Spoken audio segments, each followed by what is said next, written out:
Queridos hermanos, el tiempo de la Navidad llega a su fin con esta solemnidad del bautismo del Señor, que junto con otros dos pasajes bíblicos constituye el núcleo teológico de la manifestación de Jesús, de la Epifanía, el primer evento teológico que vemos en la Biblia fue el domingo pasado, el 6 de enero, que Jesús se manifiesta a los reyes de Oriente, a los reyes magos, a los pueblos que no son el pueblo elegido, que no tienen la fe verdadera.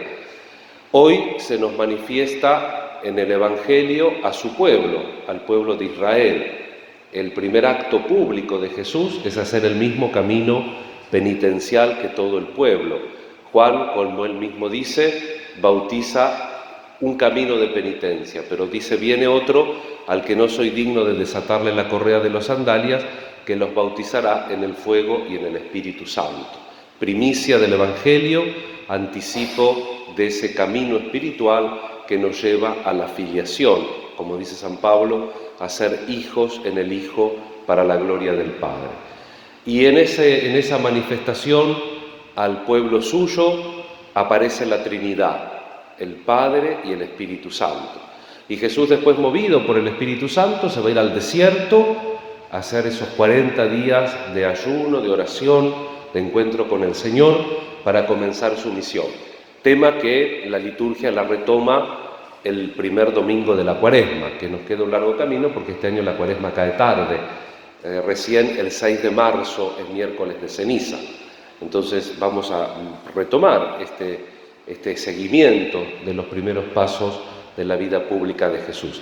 Y el tiempo de la Navidad, como depende de fechas fijas en el calendario, como es el 25 de diciembre, que es la Navidad, el 6 de enero, se extiende entre el 6 y el 13 de enero, porque la última solemnidad que se celebra después de la Epifanía es el bautismo de Jesús, que tiene también otro pasaje del Evangelio que ustedes conocen muy bien, y que hace a esta fiesta de la Epifanía en su sentido teológico y en las bodas de Caná, Jesús que se manifiesta a sus discípulos. Recuerdan que San Juan, después de relatar el milagro donde Jesús cambia el agua en vino, termina el pasaje diciendo, y sus discípulos creyeron en él.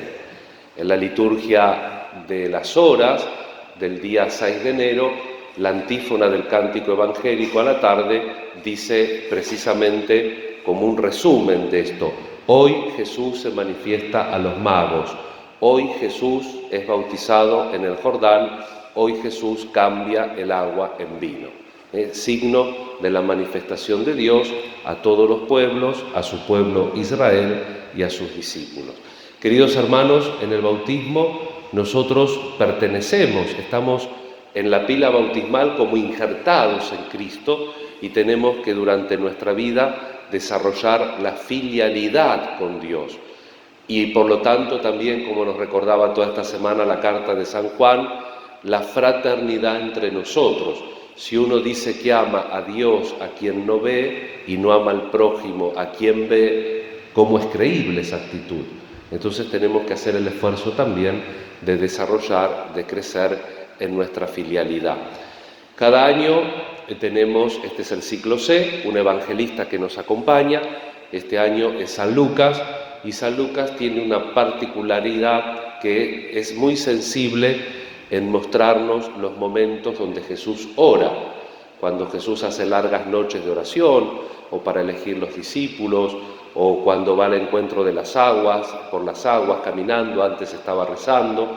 Y hoy también en el Evangelio del bautismo remarca, dice que cuando Jesús, y mientras estaba orando, se abrió el cielo y el Espíritu descendió sobre él en forma corporal como una paloma, y se oyó la voz del Padre que decía, tú eres mi Hijo muy querido, en quien tengo puesta mi predilección. La manifestación de la Trinidad en el Nuevo Testamento, pero también una enseñanza muy profunda. Jesús, que nació en la Navidad, que se hace hombre, al rezar abre como una brecha, como una grieta entre el espacio y el tiempo y la eternidad de Dios. Y porque Jesús hizo el camino del seno de Dios a este mundo nuestro, viniendo en un cuerpo mortal, nosotros podemos hacer el camino inverso. Tenemos que tener la confianza de que podemos tener como Jesús un diálogo real, auténtico con Dios nuestro Padre. ¿Qué es la oración? A veces la oración más simple es la de petición. Necesito algo, Señor, ayúdame, o mi familia, un ser querido, necesita tal o cual cosa. Pero la oración tiene que ser también, como en Jesús, una actitud, una relación, una conversación que tenemos que tener con Dios, que es nuestro Padre. Estamos también celebrando el tercer día de la novena a nuestra patrona. En el día de hoy, domingo, pedimos por la comunidad parroquial. Necesitamos crecer, necesitamos vivir nuestro bautismo, que el fruto de este tiempo de la Navidad sea encontrar de verdad a Jesús en la realidad de nuestra existencia y profundizar nuestra unión con Él a través de la oración y a través de la vivencia cristiana, viviendo en la caridad, en el amor, que es una entrega generosa, una entrega no egoísta hacia el otro, y también en las virtudes cristianas. Comenzamos el viernes meditando este género literario de la Edad Media para honrar a los santos, recopilando un poco la biografía de ellos, que son los gozos de Santa Inés. Y en las estrofas que hoy quiero señalar, nos dice la primera: ya modesta en tus abriles. ¿Cuántos abriles tenía Inés cuando entrega su vida? 12. Ya modesta en tus abriles, dar al mísero consuelo y elevar preces al cielo son tus goces juveniles. Tú, a quien próvido fervor dio tan joven celo santo, sé mi escudo con tu manto desde el trono del Señor. Como muchos santos, Santa Inés es una de las primeras cristianas, ¿no? Estamos hablando de los primeros siglos de nuestra fe.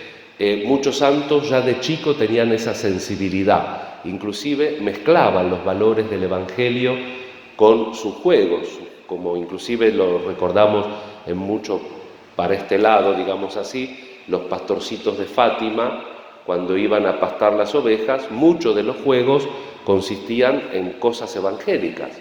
Tenían como catequizado, por así decirlo, el inconsciente estos santos.